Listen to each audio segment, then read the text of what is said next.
really nice to see you back again.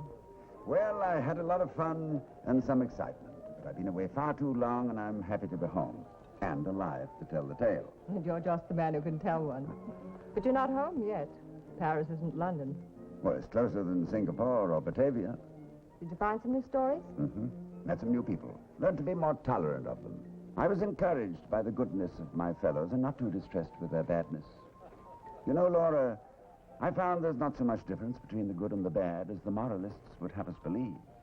My, you have come back mellow. What does it feel like to be famous? I've been asked that question before, and I've never quite known how to...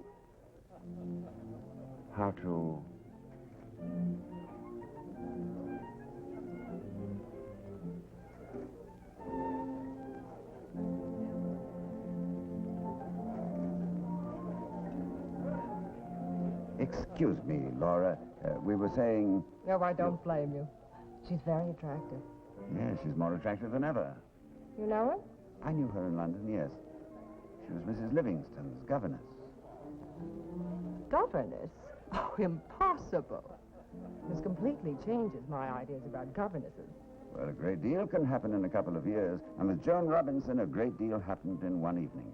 And, of course, you were there? As a matter of fact, I happened to be there. You usually do. It was one of Edith Livingston's brassy dinner parties. She made it impossible to refuse her, but I didn't flatter myself she wanted me for myself alone. She simply needed an audience for her guest of honor, who on this occasion happened to be Count Borselli, one of the world's leading authorities on precious jewels. How Edith got her claws on him, I never knew. I'm not sure he did either.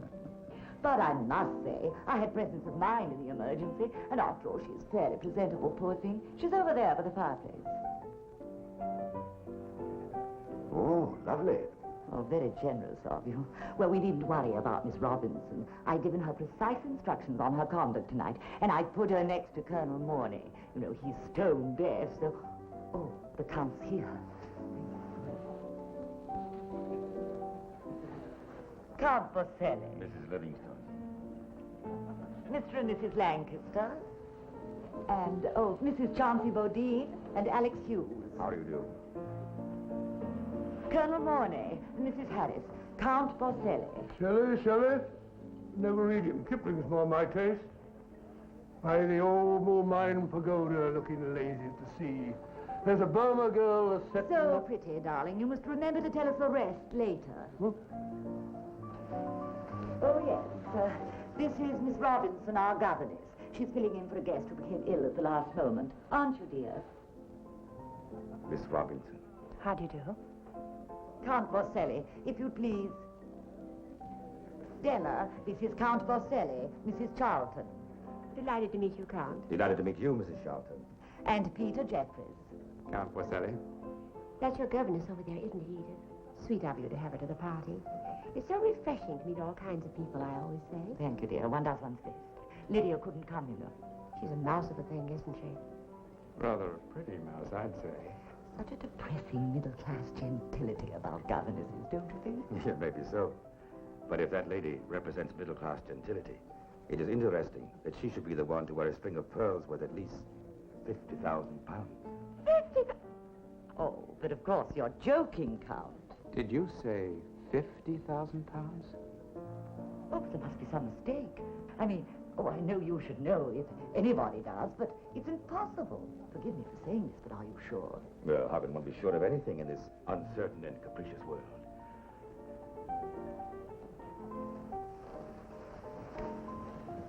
I beg your pardon, Miss Robinson. May I examine your pearls more closely? Yes, of course. You are right, Mrs. Livingston. I was mistaken. I felt sure that you must have been. I said they were worth 50,000 pounds. They are worth at least 60. What? Miss Robinson, where did those pearls come from? Well, I don't remember where I bought them, Mrs. Livingston, but I assure you I didn't pay 60,000 pounds for them. I've not seen pearls like those since I appraised the Duchess of Melford's 10 years ago. They are not only perfectly matched, but very, very old. But I don't understand. I mean, they couldn't be. Oh, Miss Robinson, Count Borselli ought to know. What I'd like to know is how you... Dinner is served, Mrs. Livingston. May I take you into dinner, Miss Robinson? Thank you very much.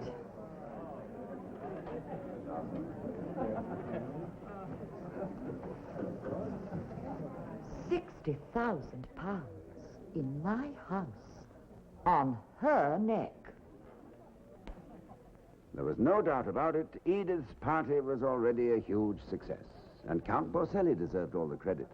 His astonishing appraisal of Miss Robinson's string of pearls sparked a conversational fire which raged rampant throughout dinner and continued undiminished afterwards.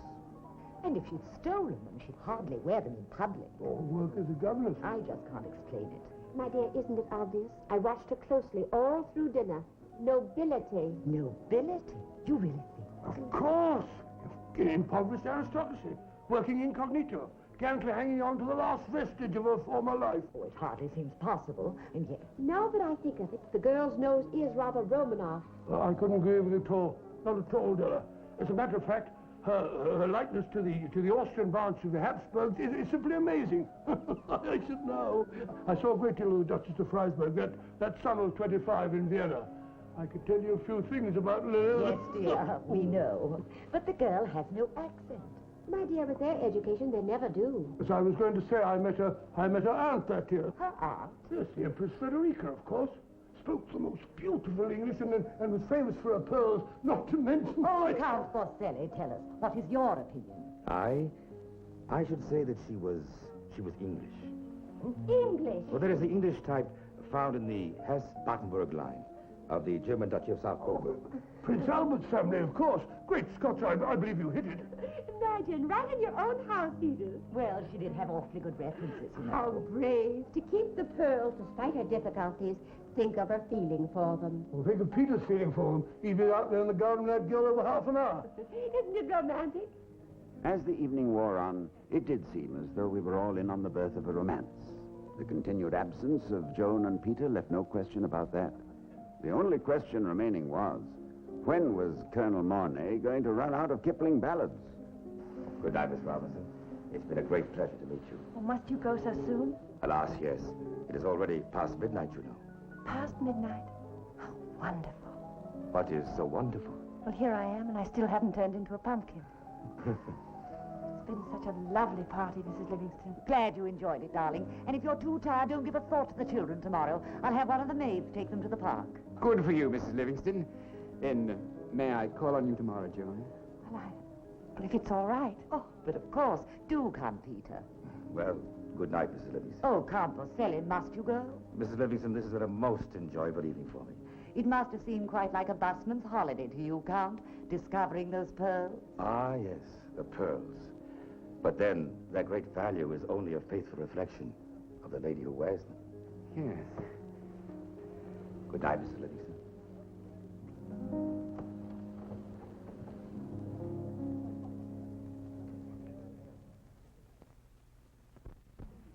I might as well be having lunch alone. We're a million miles away, Joan. What happened last night? Oh, I'm sorry about that, Robert. You don't look too sorry. Well, I didn't want to break our date, but, well, Mrs. Livingston asked me to do her a favor. She pay you for it? Oh, now, Robert, don't be silly. Matter of fact, I had a wonderful time.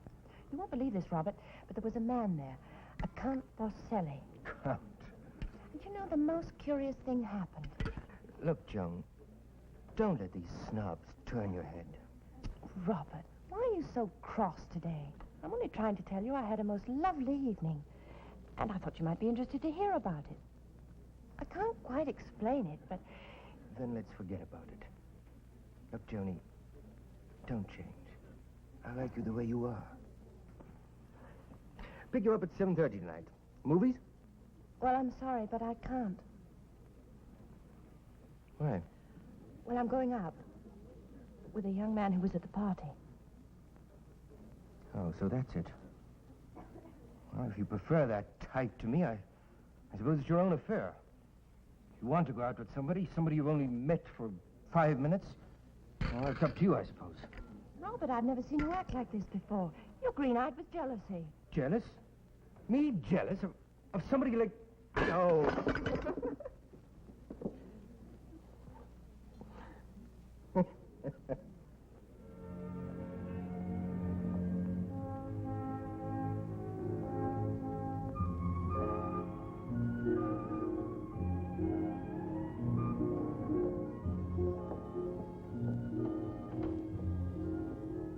assist you, madam? Well, I wondered if I might have these appraised. Why? Well, I wanted to know. But they're nothing. They're not worth 15 shillings. Yes, that's what I thought. That's just about what I paid for them. Well, then why did you ask me? I wanted to be sure. Only now I don't understand it at all.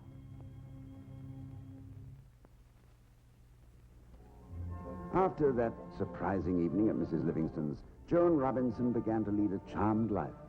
To the sentimental admiration of everyone, she kept her position as governess in the Livingston household, although she was invited everywhere.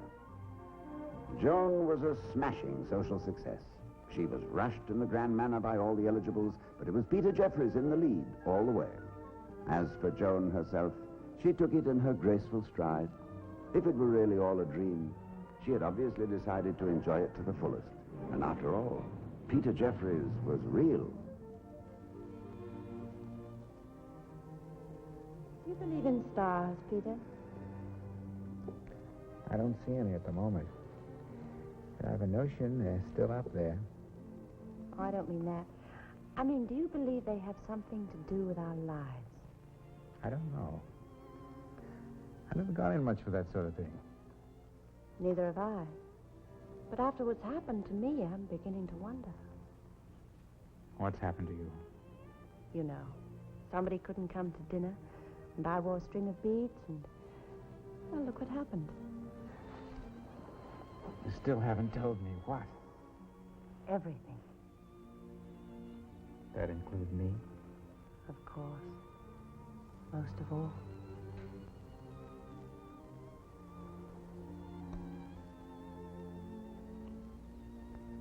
Darling, that made everything perfect.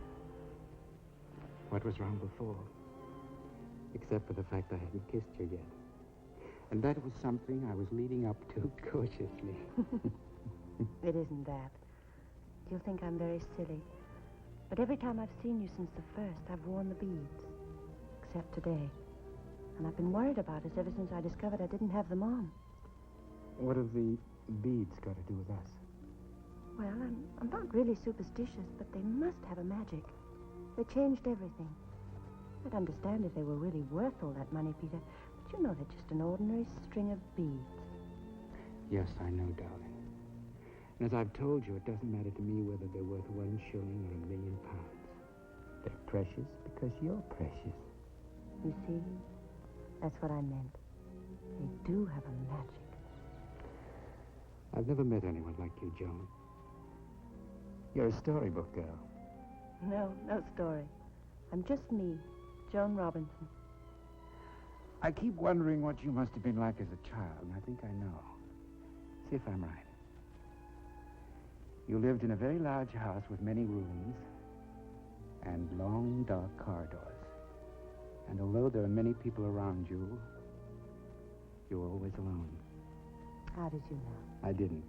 But it's not too difficult to imagine what it must be like to be a little princess in a gloomy castle. You're very sweet, Peter, but you're all wrong. Even though I did live in a large house with many rooms and dark corridors and lots of people. And I was always lonely. But you could never have called Dunbridge Orphanage a castle. Orphanage? Until I was 16. Well, if that's your story, you were right to it. Sorry, Peter. I'm not a woman with a past. But I am a woman with a job. Oh, don't go. Oh, I really must. Mrs. Livingston's been very sweet, but I don't like to take advantage. Anyway, I should get back for the children's baths and supper, especially if we're going to the theater tonight. I must say, I admire you. The way you're carrying it off. What do you mean? All right, let it drop. You're plain, ordinary, everyday Joan Robinson. But if this is magic, I'm under the spell myself.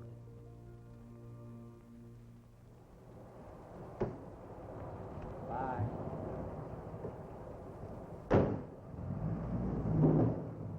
Joan! Oh, Robert, you startled me. I did I? Well, let me tell you something. I'm not half as surprised as you are. I could see the whole thing in your face the day of that party. Robert, let go of me. You have no right to talk to me like this. That's right. I haven't any right.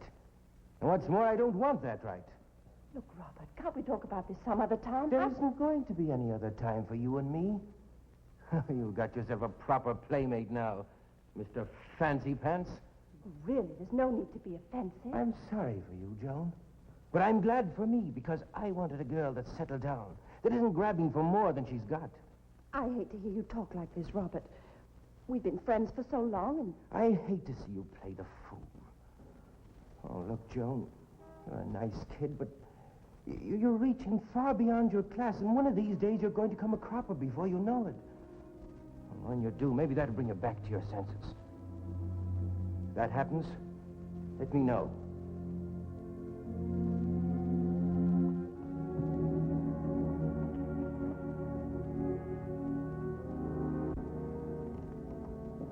Just a moment, if you please, Miss Robinson. Yes, Mrs. Livingston. Well, after all I've done for you. I don't know what you're talking about. Don't you, indeed? Well, perhaps you'll understand this. You're discharged, Miss Robinson, and without a reference. But why? What have I done? Of all the cheap, devious tricks. Deliberately letting me think what you wanted me to think. Think what? I had a man out here from Brandon's today to design a new clip for me. I thought he might be interested in seeing your precious pearls. You mean you went into my room? He laughed at me. Not worth 15 shillings, he said. Not 15 shillings! And you knew it all the time. I never said they were worth anything. With every look, every gesture, you made us think you were nobility. Nobility? Impoverished but gallant, hanging on to your last heirloom worth £60,000. I never said that. Count Borselli did. Oh, just wait until Count Borselli hears about this.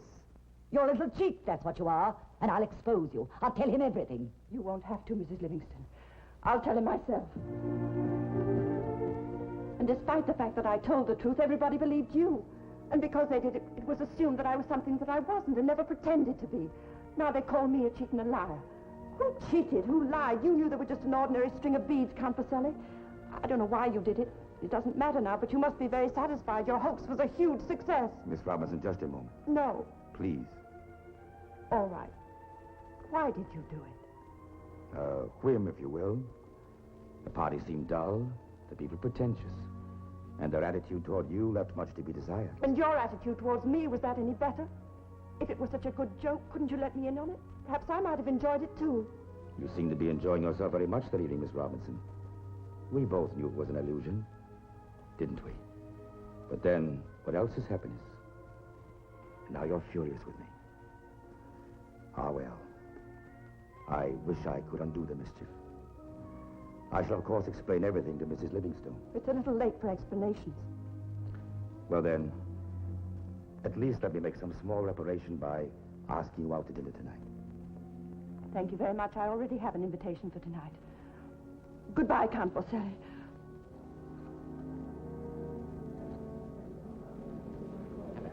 Oh, Peter, I'm so glad you're here. Where else should I be? I must say, darling, your call was very mysterious. Why Claridge's? I'd planned we'd dine at the Empire Room, and then we... Well, you're not dressed for the theater. Peter, I've been fired. Good. But have a drink to that. Relieves an awkward situation, you know.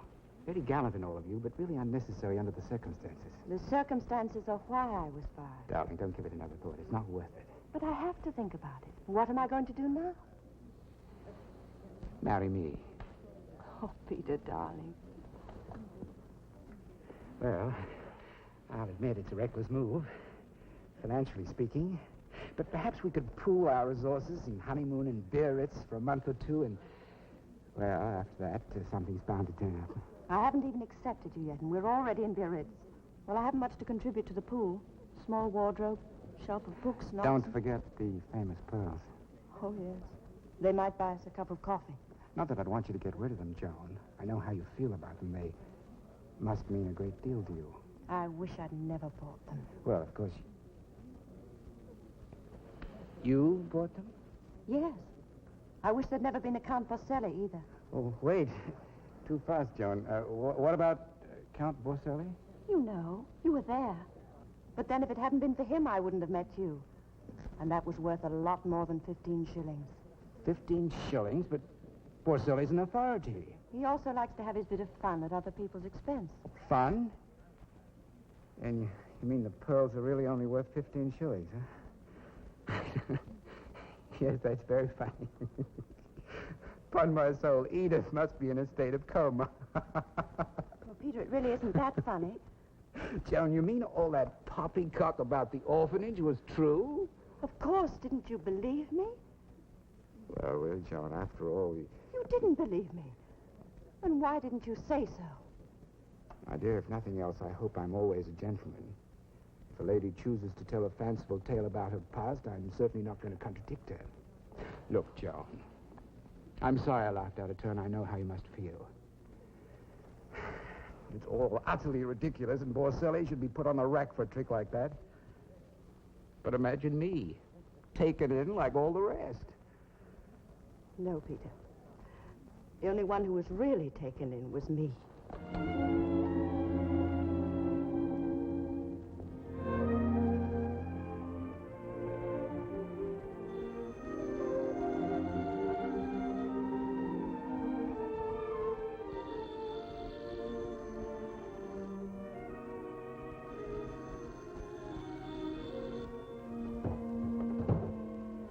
This is the Livingston residence. Whom did you... Oh, it's you. But you know exactly how I feel. Well, there's no need to apologize. You obviously meant what you said. But what more is there to say after what's happened? But apparently there was a great deal more to say, because it was a fairly long telephone call. And a very important one, too. It's what is sometimes known as the 11th hour reprieve. Of course, that all depends on what you call a reprieve.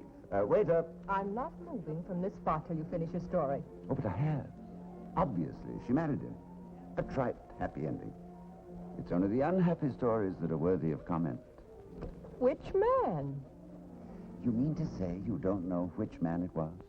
Well, Peter wasn't a bad sort, really. And after all, he did propose. But then a steady fellow, that Robert. He was right. He called the turn on her, but... Laura. There's your answer. Count Borselli. Well, after all, he started it. I suppose he gave her the pearl she's wearing as a wedding gift? No, it's the same ordinary string of beads that started it all. She's rarely seen without them.